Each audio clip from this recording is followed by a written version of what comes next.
Hi friends, let's talk sales management. Sales management involves motivating buyers and motivating sellers. Of course, we're supposed to be nice and lawful about this. There's restraints of trade and high pressure sales tactics that have been deemed to be against the law. We're not to unduly influence a person in order to make them buy something or sell something with psychology or persuasion and unlawful methods. It's called undue influence. And we're not supposed to use undue influence to unjustly enrich ourselves. So we have to be ethical about our sales tactics. So what are some sales tactics? Well, many salesmen want to control the buyer. They want to control the situation. And, prices are fictitious.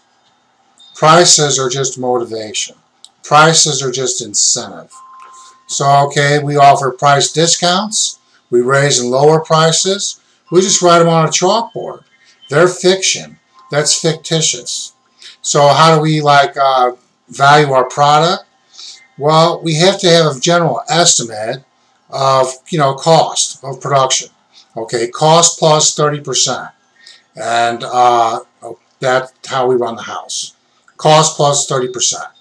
So, if we go out there and then we start off with that, and prices being fictitious, we just write them on a chalkboard and raise or lower them between 30% and 35%, 25%. 25% to 35% is just our leeway, because there are ballpark figures or generalities about our prices. They are to be uniform. Our prices are to be in line. They're not supposed to be way out of bounds. They're supposed to be, in line. So if it's cost plus 30%, yeah, we can raise prices, to 35%. We can also lower them to 25% or even 20%, but 20%, cost plus 20%. So these are fiction, and we just write them on the board. And so some salespeople, they want to try to squeeze every dime they can get out of the market. Well, that hurts sales. We're out to reap the benefits of mass production. We want to mass produce and offer price volume discounts, move a lot of product. So we like a bear market, lots of sellers. Lots of sellers move lots of product. So that's good for mass marketing, that's good for production, that's good for businesses in general. Because what does a business do? Well, a business gets raw materials, utilizes people, plant, property, and equipment to produce a finished product and distribute it. And so as a sales management or a sales manager, that's our job, distributing product. So so what do we want the product to do? We want the product to move. Our objective is to move product. It's science. Our objective is to cause movement. So we like Democritus, a Greek philosopher, who says that all that exists is matter, and all matter does is move. So we're out to move this product, and the prices are fictitious. As long as we don't, undercut too much and cost too much. So the more we mass produce, the more we mass distribute, the more we can lower prices to a certain level. If we lower prices too much, that causes what we call deflation. And if we have too low prices, we can't pay people to produce because we've just lowered prices way too much. See, capitalism helps us with this because capitalism is going to enhance labor productivity by means of plant, property, and equipment. Capitalism doesn't always mean money. It just means that we're going to offer incentive to labor or, associates. If you don't like being called labor, we'll call you associates. So we're going to offer incentive to associates, and we're going to use plant, property, and equipment to enhance productivity. We're going to do that, and then we're going to mass distribute these products to meet needs. So what are our needs? Food, water, clothes, medicine, and shelter. We need those to be reasonably happy. So what does a lot of the mass producers do? Well, they do Walmart, Kmart, Target, grocery stores, Johnson & Johnson, mass produce needful things. And what are the needful things again? Food, water, clothes, medicine, and shelter. So do we have those in abundance? If we have those in abundance, okay, we have them, and we're doing good. And we want to distribute those. We don't want to keep them, because remember, Democritus, all that exists is matter, and all matter does is move. If we put the crop in, which we can tell in the spring, okay, we have to distribute that crop, or we're going to get insect infestation in our fields.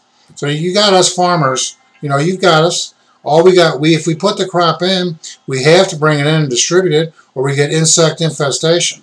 And then the insecticides and herbicides, well, they harm us, severely. And so we don't want to do that. So anyway, we're trying to mass produce and mass distribute product. So what do we do this with? Do we do this decentralized, or do we do this centralized? The problem we're having with Walmart, okay, they have like central locations on the outskirts of town, and they're moving closer into town. So what is Walmart doing? Well, they're trying to have Walmart neighborhood store. So yeah, you don't have to incur the cost of transportation to buy needful things. Walmart neighborhood store is basically household stuff. It's not as wide a variety as the general Walmart Supercenter, but they have the Walmart neighborhood store. And here in St. Louis, we have what they're calling Fresh Time. That's fresh meat, dairy, produce, dry. So what are the kind of food we need? Well, we need meat, dairy, produce, dry. And then we need to cook, clean, and wash. So distributing that is much better. Because, okay, we don't want to have to buy cans and glass and plastic. So if we can distribute it, meat, dairy, produce, dry, fresh, and cut the transportation cost with places like Fresh Time or Walmart neighborhood store, or what used to be your mom and pop in your neighborhood, if we can use those locations to distribute meat, dairy, produce, dry, we can cut cost. We can cut the cost of packaging. We cut the cost of cans, bottles, tin cans, glass bottles, and plastic. We can cut that cost. We can cut our trash bill. We can produce less trash and have garbage instead. Our objective is just have like a little paper, like a little butcher paper we throw away. That's just about it. And everything else is just hardly any garbage. And you just cook, clean, and wash in your house, you don't have any problems. Okay, that's less cost for us, which means that we can lower prices and get more money. We're in business to make money. That's what motivates us. We're in business to move product to make money. Okay, and so we offer incentive raises and lowering prices. We don't want a planned economy. We just want to go with the flow and do what we can. We just want to let them do free enterprise. Free enterprise is kind of like farmer-based. It's not basically farmer. It's not exclusively farmer-based, but it's basically farmer-based. Us farmers are going to bring some stuff to the market and trade it for other things that we need, like soap. If our wives won't make soap, okay, us farmers are going to bring items, our farm product, to a market, to a trading post, to a market, and trade it for our things. And the tradesman is going to give us credits, for our production, for our crops. Of course, we have to keep some for ourselves because there's simply not, money in going there trading it and trying to buy it back. We have to jar it. We got to jar it for the winter. So we do hold some back and jar it for the winter. But we don't want to do. We want to limit that. We don't want tin cans and plastic and stuff. We don't mind putting up for them. What we call putting up is freezer packs, for the winter. And what we call jarring is, well, that's just putting it in a jar, bottling it. And that's what we do. We don't want to mine tin.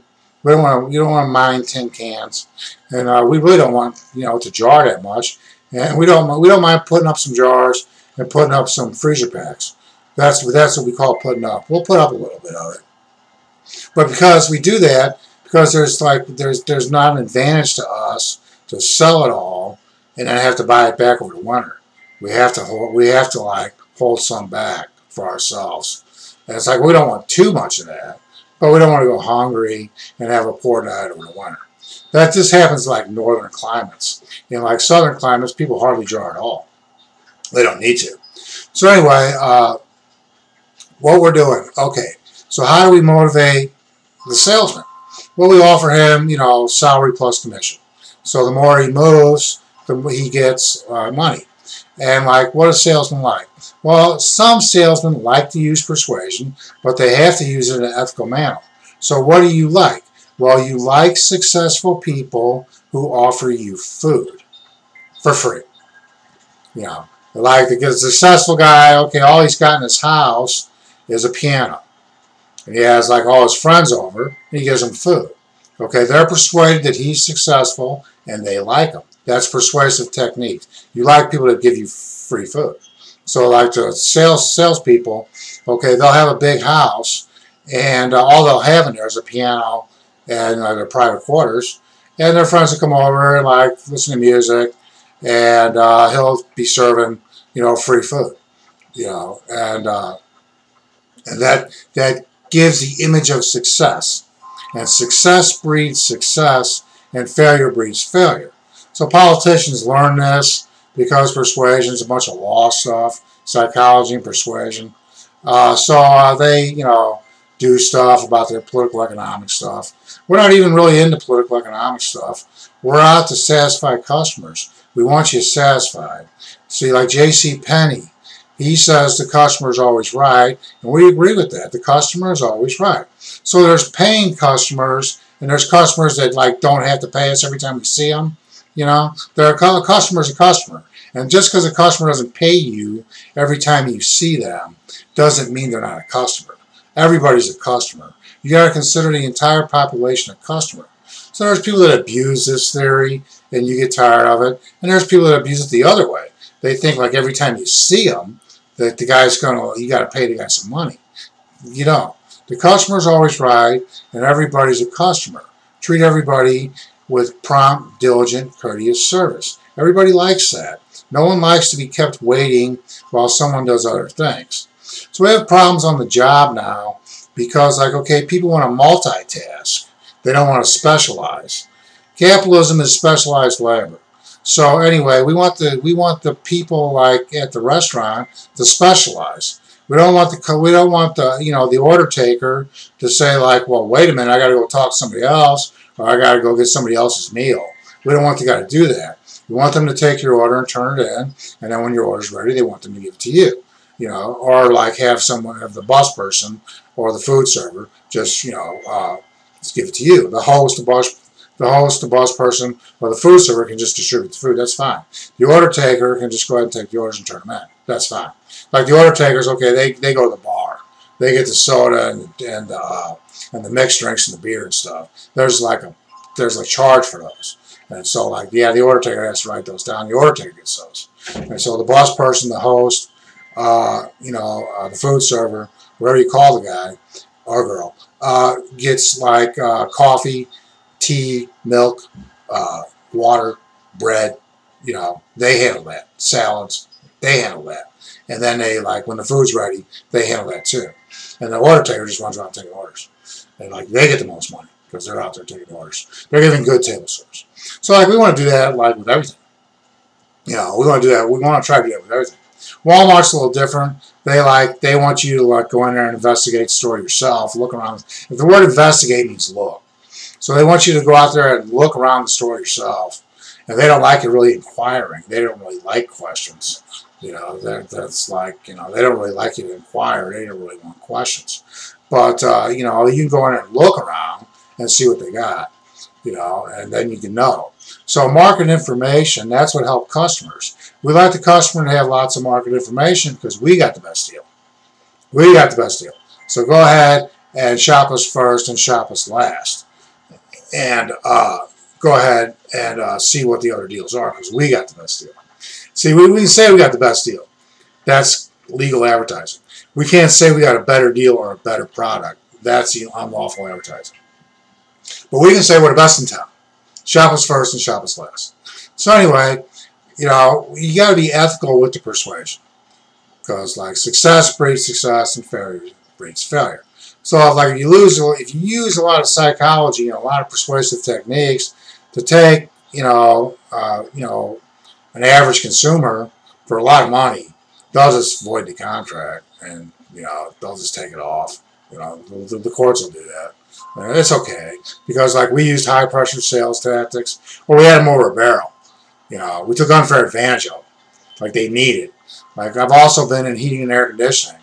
Okay, you need that in the summertime, you need that in the wintertime. And the cost can be very expensive. And like we warn you, okay, like you want to get to preventive maintenance because it prevents a major problem most of the time. And so if you come down with a major problem, it can be a lot of money. And we want our money, when we finish the job, we were supposed to get paid in cash right there. And so the bill can be quite a bit if you have a major problem. And so you're expected, like your lawyer's going to tell you, that like you're supposed to keep like some cash on hand. Like my mom, they want her to keep cash on hand just in case they feel like billing her, And we kind of take care of our own. We let her keep the money, but we can help take care of her too. So anyway, she's all right. She's had cancer because like from the stuff we sold. But anyway, that's another matter. So we want so how do we like mass communicate? Well, we can use like media services, and we can use radio, television, computer. We can use those to mass communicate. So mass communications, okay, we want to promote the image and fact that we're successful. And our success breeds your success because we can offer the best deal in town for the best products. So anyway, that's lawful. That's legal. If we can back it up. If we're not offering fair value because we're lackadaisical, there's supposed to be truth in advertising. Advertising doesn't have to be verbatim true, but there's supposed to be truth in it. And so we can say we got the best deal if we can back it up, which we do.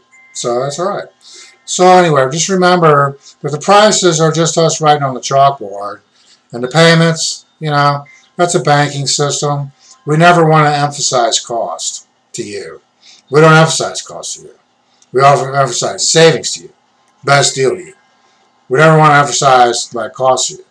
Like in a nice restaurant, okay, we give you a little black book, and you just sign it, and okay, that was the cost, and like your date or your family never even sees what it was, and like you don't really even see it either. You just like okay. And so like when we're running like a nice restaurant, it's not that price is no object, but it's basically cost plus 30%, and prices are fiction. It's just fictitious. So like as long as we do cost plus 30%, the prices are fiction. We got the house cost. We estimate the house cost, and then 30% on top of that, and that's what we make. House cost includes like whatever it takes to run the house, and like we're known as the house, the host of the house or whatever. But anyway, so we want you to be satisfied, and we don't. You can come in and quibble about price, but like that's like brings everybody. It's like a complaint. We'll satisfy you. We'll offer to buy you we'll offer to give you something or something. We'd like a refill on your coffee, or we'd like some more tea or something. But like when we're running a family style restaurant, people don't come in and quibble about price. It's on the menu. We don't lie to you about the price. It's on the menu. You see it. But then when we give you the bill, it's in a little black book. You just sign it. It's not a big deal. We like handling cash. We like counting the money at the end of the night. We like handling cash, but there's like less and less cash all the time, and like the paper, or the electronics, it's just harder to work with, and there's more record keeping. So anyway, we don't mind the record keeping. We want to pay you benefits. Don't worry about it. So anyway, okay, how do I motivate my salesperson? I tell them, you deserve the best things in life. Go out there and sell and get your share. Go out there, sell, and get your share. You deserve the best things in life. They're out there to be had. Go out there and sell and get yourself the best things in life and have a good time doing it.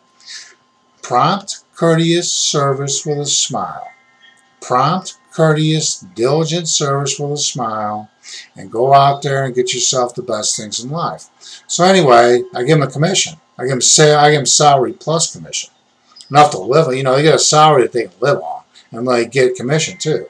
So every sale they get a little money, and so that's all right with them. So so that's okay with them. And so they go out there and sell, and you know, they turn their orders in, or the customer sends the order in, and we distribute the proceeds. It's not a big deal. They get theirs, and okay, they want to sell because that's a lot more fun than production. Sales is more fun than production. Yeah. So anyway, production's not so bad. Yeah. Production's okay. Safety involved, and production's not so bad. We don't want them to get too excited because there's safety involved.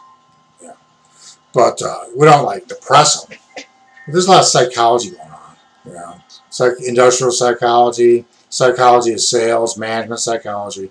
We're just going to offer you incentive, you know, to motivate you. We hope that motivates you. Hope that makes you happy. Because we're for, like George Washington said, we're for welfare, freedom, and happiness too. And so, we're trying to give you an incentive to keep you happy. And so we want happy customers, and we want customers happy. You know, so the customer's always right, and satisfaction is job one. We'll accept returns and okay, if we got a viable business, if we got a going concern, if we're doing you know, we're doing business, well, returns are just a, you know, minor inconvenience.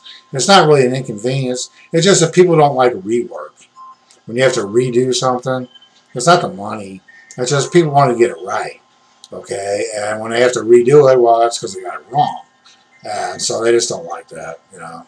But anyway, the customer's always right, and returns aren't a big deal. And we're sorry that we didn't meet your need. We're sorry that we didn't satisfy you. So the customer's always right. And just remember, this is just business. And it's not, you know, it's supposed to be civil, and it's supposed to be friendly, and it's supposed to be courteous. Friendly, open competition. And it's supposed to be friendly, and it's supposed to be courteous. So we'll just do that, and we'll just have a good time with it. Anyway, go out there and have a good time, and let's make some money, huh? That's a good idea. Have a nice day.